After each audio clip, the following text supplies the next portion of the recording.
What's up, Mananap? It's Jonah with a J, back at it again with another video, and today I'll be sharing to you my latest trip to Japan's wild frontier, Hokkaido.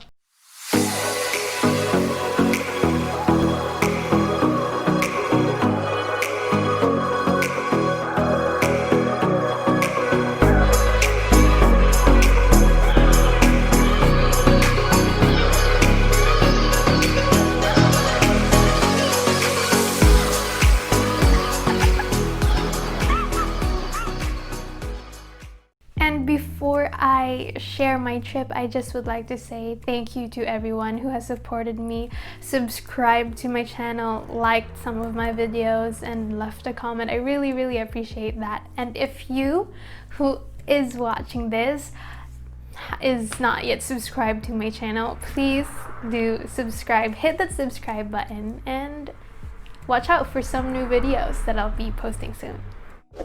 Last July 23 to 24 was a holiday here in Japan. And yes, long weekend, or is that a term? But you get the point. So we decided to do something fun and went to the northernmost prefecture in Japan.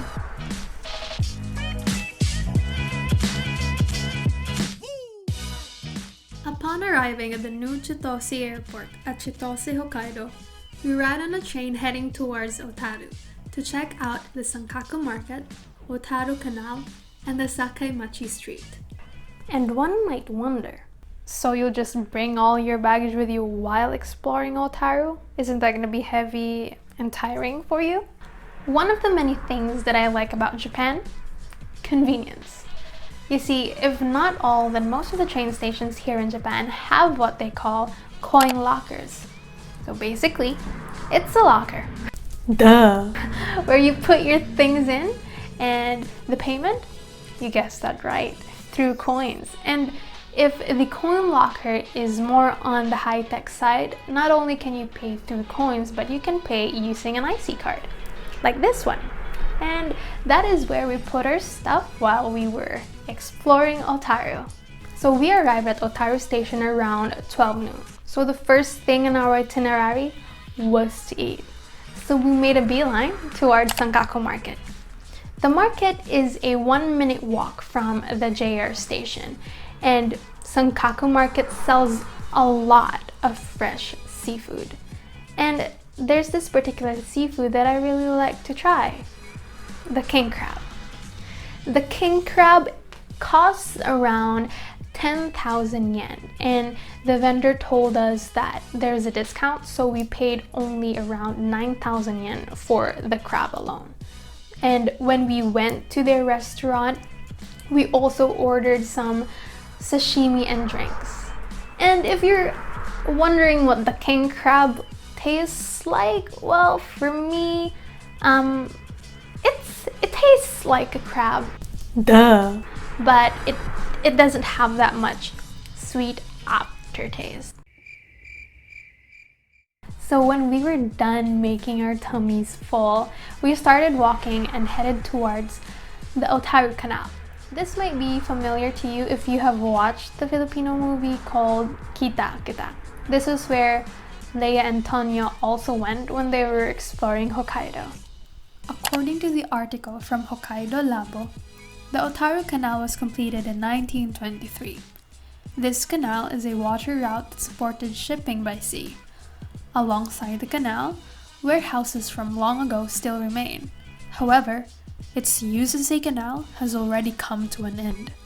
And when we were done taking our touristy photos there, we again walked our way towards Sakaimachi Street.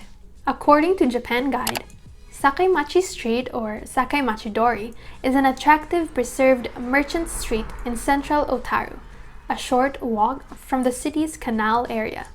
Many of the buildings along Sakaimachi Street have since been converted into restaurants, cafes, souvenir shops, boutiques, and museums. There are also a few glass workshops for tourists to enjoy a hands-on experience in creating the local Otaru glass. And while we were exploring the place, I did notice that they sell a lot of glass products like plates, cups, and there was even a glass pen. And did you know how much that glass pen cost? Around 10,000 yen. I was really tempted to buy it, but it was just so expensive and not practical. What makes Sakaimachi Street during the summer sort of magical, well for me at least, are the Japanese traditional wind chimes. When you're there, this is what you hear.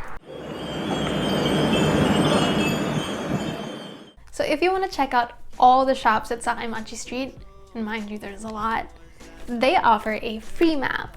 So in here, there's a map of all the shops, restaurants, cafes, historical buildings, and many more. And don't worry if you don't read Nihongo, because they offer this map in English also. Sakaimachi Street was our last destination in our itinerary.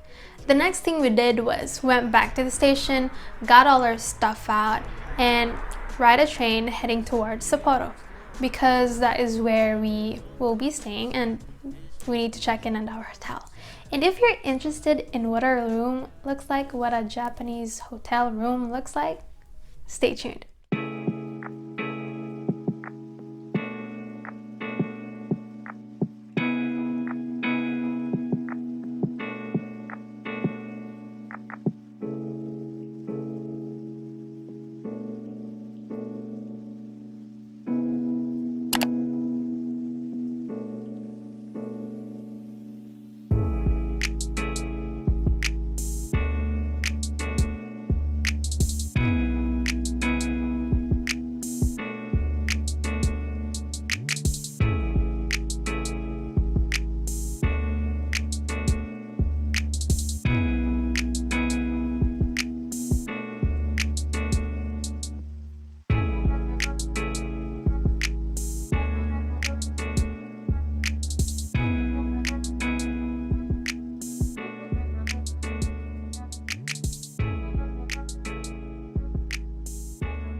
Basically, our hotel room is your typical hotel room.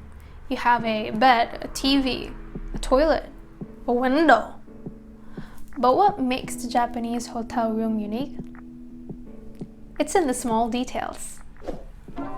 In our hotel room, we have 2 bed lamps, and not only can you turn it on and off, you can adjust the lamp's brightness the way you want it. It also has a built-in alarm clock. And for the buttons, I really haven't tinkered it, so I don't completely know what it does. And there's also an LED flashlight provided.